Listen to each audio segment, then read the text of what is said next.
નમસ્કાર બાળ મિત્રો, ચાલો આજે આપણે ધોરણ 8 એમાં હિન્દી વિષય ભણીશું. હિન્દી વિષયમાં પાઠ 6 જેનું નામ છે ભરત, જેના લેખક છે राजा लक्ष्मण सिंह. उनका जन्म 1926 आगरा में हुआ था.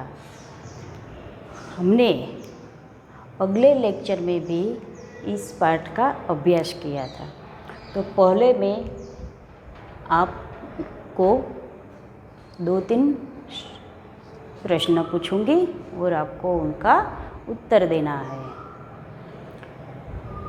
हमारे देश का नाम किस राजा के नाम पर से पड़ा हुआ है? तो उनका जवाब है भरत. उनके बाद दूसरा प्रश्न है कि भरत का दूसरा नाम क्या था? ऋषि ने क्या नाम रखा था? कौन बताएगा? तो भरत का दूसरा नाम था सर्वदमन. सर्वदमन यानी कि सबका दमन करने वाला. तीसरा प्रश्न है बालक के हथेली में कैसा लक्षण दिखाई पड़ता था? जब दुष्यंत बालक की हथेली को देखते तब कैसा लक्षण उन्हें दिखाई पड़ता है? कौन बताएगा? तो जब बालक की हथेली में देखते हैं तब उन्हें चक्रवर्तियों यानी कि बहुत बड़ा सम्राट एक दिन बनेगा, ऐसा लेखक को इनकी हथेली देखकर ऐसा लगता है. बालक भरत की हथेली की शोभा देखकर कौन लज्जित हो रहा होगा? बालक की हथेली की शोभा देखकर कौन लज्जित रहा होगा? उनका जवाब है कमल. जे कमलનું ફૂલ હોય સરસ મજાનું, यानी कि कमल लज्जित हो रहा होगा. હવે અહીંયા રાજા દુષ્યંત છે એ વિચારે છે કે એ પિતા ધન્ય છે જેને પોતાનું બાળક છે ધૂળ માટીમાં રમી મેલા કપડાં હાથ પગ ધૂળવાળા હોય અને જે પોતે પિતાના ખોળામાં રમતો હોય અને હસતો હોય અને પોતાની કાલી ઘેલી બોલતો હોય, એ પિતા ધન્ય છે, એમનું નસીબ સારું. ને ત્યાર પછી જે તપસ્વીની છે એ બાળકને એવું કહે છે ક્યોરે ઢીઠ એનો અર્થ છે જિદ્દી. આ ભરત કેવો હોય છે? જિદ્દી હોય છે. એને જિદ્દી શા માટે કહ્યો છે? भरत को जिद्दी क्यों कहा है? क्योंकि भरत सिंह के बच्चे को छोड़ नहीं रहा था, इसीलिए बालक को जिद्दी कहा था. अब हम आगे की पढ़ाई शुरू करते हैं. दूसरी तपस्विनी है बड़भांगी. यह ऋषि कुमार नहीं है. શું કહે છે? કોને કહે છે? જે દુષ્યંત રાજાને વાત કરે છે. દુષ્યંત રાજા આવીને કહે છે કે હે ઋષિકુમાર, તે આવું તપોવન વિરુદ્ધનું કાર્ય તું શા માટે કરશ? જેથી કરીને આવું કાર્ય તું કરશ તો તારા કુળની પણ આબરૂ જશે. ત્યારે દૂસરી તપસ્વીની એટલે કે બીજી તપસ્વીની હોય છે એ કહે છે કે આ ઋષિકુમાર નથી. दुष्यंत सत्य है, उसके काम ही ऐसे साहस के है. શું કહે છે? તમે કહો છો કે આ ઋષિકુમાર નથી, એ સાચું જ હશે. કારણ કે એના સાહસ, એનું જે પ્રવૃત્તિઓ કરે છે, જે આ કામ કરી રહ્યો છે સાહસભર્યું, કે જે સિંહના બચ્ચાની સાથે રમવું એ કંઈ સહેલી વાત નથી. તો એને એ પણ ડર નથી કે જો એ બચ્ચાની માં સિંહણ આવશે અને તો પોતાના પર વાર કરશે અથવા પોતાની પાછળ દોડશે, એને એવો પણ ડર નથી. એટલે કહે છે કે જે એનામાં આવું સાહસ છે, એના કામ જ સાહસભર્યા છે. એ ઋષિકુમાર નહીં જાન પડતા, એટલે કે આ ઋષિકુમાર હોય એટલે કે ઋષિનો પુત્ર હોય એવું જણાતું નથી. પરંતુ મેને તપોવન મેં વાસ દેખ ઉસે ઋષિ પુત્ર જાણતા. એટલે કે દુષ્યંત રાજા કહે છે કે હું એને તપોવનમાં રહે છે એટલે જાણે કે તપોવનમાં કોણ મોટા ભાગે બધા ઋષિઓ રહેતા હોય, એટલે કહે છે કે તપોવનમાં રહે છે એટલે એ જાણી અને મેં જાણે કે ઋષિનું પુત્ર હશે એવું માન્યું હતું એમ. બચ્ચે કી હથેલી કો અપને હાથ में लेकर સ્વયં છે. હવે જે ભરત છે એ રાજા દુષ્યંત છે, ભરતનો હાથ છે એ રાજા પોતાના હાથમાં લે છે. આહા, जब इसका हाथ छूने से मुझे इतना सुख हुआ तो जिस बड़भागी का यह बेटा है उसे कितना हर्ष होता होगा. એટલે શું કહે છે, મેં ખાલી એનો હાથ મારા હાથમાં લીધું તો મને પણ કેટલો આનંદ મળે છે, કેટલું સુખ મળે છે. તો જે એના પિતા હશે કે જે એના હાથમાં આનો હાથ લેતા હશે તો એને કેટલું બધું સુખ, કેટલો આનંદ થતો હશે, કેટલો હર્ષ થતો હશે. એટલે કે એ પિતા છે એ ખૂબ જ ભાગ્યવાન હશે એમ. દૂસરી તપસ્વીની દોનો की ओर देखकर, હવે જે તપસ્વીની હોય છે જે સ્ત્રી એ બાળક અને દુષ્યંત રાજા બંનેની સામે વારાફરતી જોયા રાખે છે. બડે અચંભે કી બાત, અચંભેનો અર્થ શું થશે?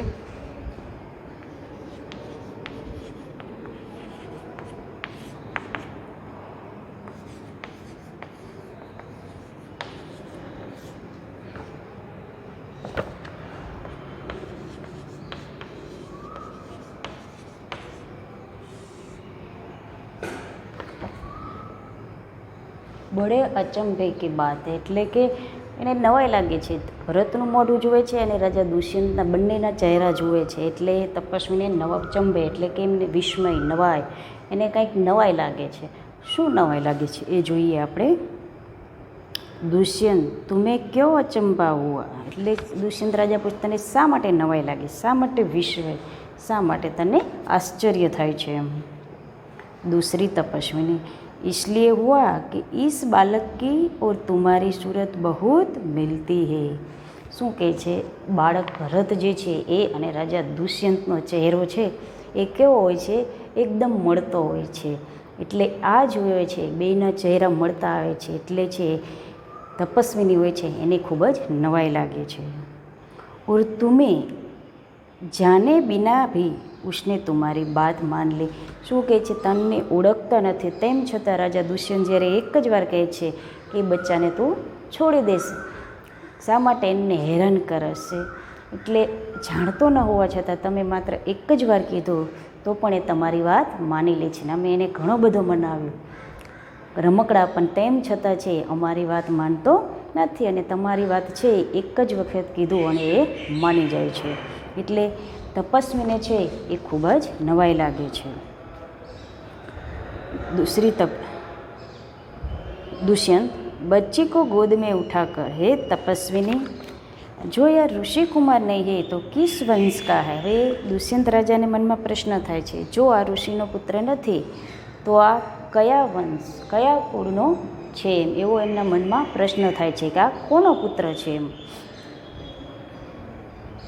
दूसरी तपस्विनी यह पुरुवंशी है. पुरुवंशी એટલે કે પુરુ નામ કે રાજા કા કુલ કા, પુરુ નામના રાજા હતા એના કુળનો છે એમ, એટલે કે એના વંશ છે એમ પુરુ રાજાના, એટલે કે પુરુવંશી હે.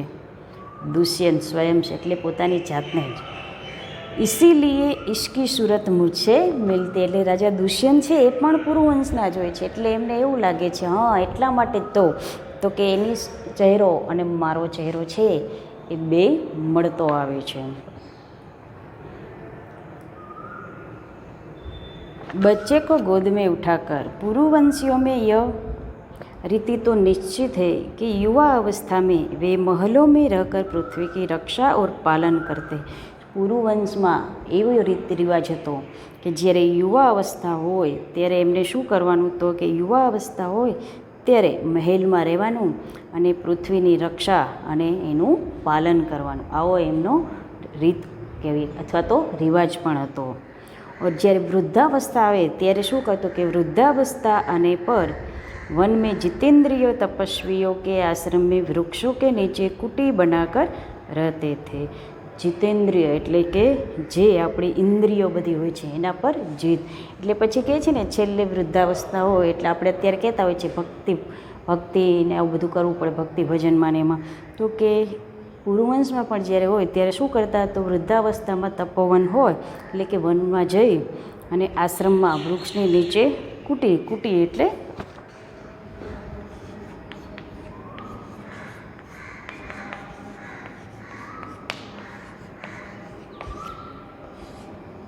એટલે ઝોપડી. તો કે એ પછી વૃદ્ધાવસ્થા હોય ત્યારે શું કરે, વનમાં જાય અને ઝાડ નીચે એક ઝૂંપડી બનાવી અને ત્યાં રહેતા હોય છે. देवता जैसे शक्तिवाला यह निडर और असाधारण बालक मनुष्य का पुत्र भला किस प्रकार होगा. હવે ભગવાન જેવી એનામાં તાકાત, શક્તિ, સાહસ આ બધું રહેલું છે, તો એ છે એ કોઈ સાધારણ માણસનું બાળક એ કઈ રીતે હોઈ શકે, એટલે કે સાધારણ વ્યક્તિ કેવી રીતે હોઈ શકે, એવું લેખક છે એ સ્વયં એટલે કે પોતે પોતાની જાતને કહે છે. दूसरी तपस्विनी, हे परदेशी, तेरा यह संदेह तब मिट जाएगा जब तू जान लेगा कि इस बालक की माँ मेनका नामक एक अप्सरा की बेटी है. હવે એને તમને આ જે બાળક માટે શંકા થાય છે, એ શંકા છે એ ક્યારે દૂર થશે, એ શંકા છે એ તમારે ત્યારે દૂર થશે કે જ્યારે તમે એની મા જે છે બાળકની એ કોની દીકરી છે, તો એ છે જે બાળકની માતા એ છે એક અપ્સરા હોય છે, મેનકા નામની એની દીકરી હોય છે અને એ દીકરીનો આ પુત્ર હોય છે. હવે અપ્સરા કોને કહેવાય વિદ્યાર્થી મિત્રો? અપ્સરા છે એ ક્યાં રહેતી હોય છે, તો અપ્સરા હોય છે એ દેવલોક એટલે કે એ સ્વર્ગમાં રહેતી હોય છે. उसी के प्रताप से इसका जन्म देव पितर के इस तपोवन में हुआ. देव पितर એટલે કે દેવ ઓર પૂર્વજ, એટલે કે એના પ્રતાપે એની માં એક અપ્સરા હતી, એના લીધે જ પછી કહે છે કે એ તપોવનમાં રહે છે. દુષ્યંત મન में यह तो बड़े आनंद की बात सुनाई. હવે આ સાંભળે છે રાજા દુષ્યંત કે એની માં છે એ બાળકની જે માતા છે એની માતા છે એ મેનકા નામની અપ્સરા હતી. એટલે આ વાત સાંભળી અને રાજા દુષ્યંત છે એમને ખૂબ આનંદ થાય છે. इससे कुछ और आशा बढ़ी. આટલું સાંભળી અને એમને વધારે એની માતા વિશે જાણવાની ઈચ્છા થાય છે, આશા જાગે છે. इसकी माता किस राजश्री की पत्नी. ત્યાર પછી કહે છે કે આ બાળકની જે માતા છે એ કયા રાજાની પત્ની છે, આવું એમને હવે જાણવાની ઈચ્છા થાય છે. અને આ સવાલ છે એ જે તપસ્વીની હોય છે એને પૂછે છે. ત્યારે दूसरी तपस्विनी છે એનો જવાબ આપે છે, जिस राजा ने अपनी विवाहित स्त्री को बिना अपराध छोड़ दिया है. હવે આપણને ખ્યાલ છે રાજા દુષ્યંત છે શકુંતલાનો કાંઈ પણ વાંક હોયા વગર, કાંઈ પણ અપરાધ કે કાંઈ કર્યા વગર એને ત્યાગ કરી દે છે. એટલે કે કહે છે, શું કહે છે કે આ એ રાજાની પત્ની છે જેણે વિવાહિત જીવન દરમિયાન કોઈ પણ અપરાધ વગર એને જે રાજાએ પોતાની પત્નીને ત્યાગ કરી દીધો હતો. તેમ છતાં અપ્સરા અહીંયા તપસ્વીની છે શું કહે છે, ઉસકા નામ મેં ન લઉં, હું એનું નામ લઈશ નહીં. કે એટલું કીધું એને કે એ રાજાની પત્ની છે જેણે કોઈ પણ અપરાધ વગર એનો ત્યાગ કરી દીધો હતો. દુષ્યંત સ્વયં છે પછી પોતે શું કહે છે, યહ કથા તો મુझ પર લગતી છે. એટલે કે આ કથા છે જે આ વાત કરે છે એ વાત છે, આ કથા છે કોને લાગુ પડે છે, તો આ વાત છે એ તો મને લાગુ પડે છે. કારણ કે એમને પણ એવી જ રીતે કે પોતાની પત્નીનો ત્યાગ કરી દે, એમની પત્નીનો કાંઈ પણ વાંક કે એવું કાંઈ હોવા ન છતાં પણ એમને ત્યાગ કરી દે છે. એટલે કહે છે આ કથા છે એ તો મને લાગુ પડે છે. ભલા અબ ઇસ બાલક કી માँ કા નામ પૂછું. એમને એમ થાય છે કે હવે એની માતાનું નામ પૂછું કે ન પૂછું એમ.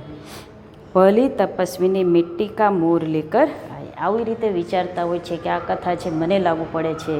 એટલે એમને મનમાં એવું થાય છે કદાચ આ પોતાએ જે પોતાની પત્નીનો ત્યાગ કર્યો છે એ શકુંતલા તો નહીં હોય ને.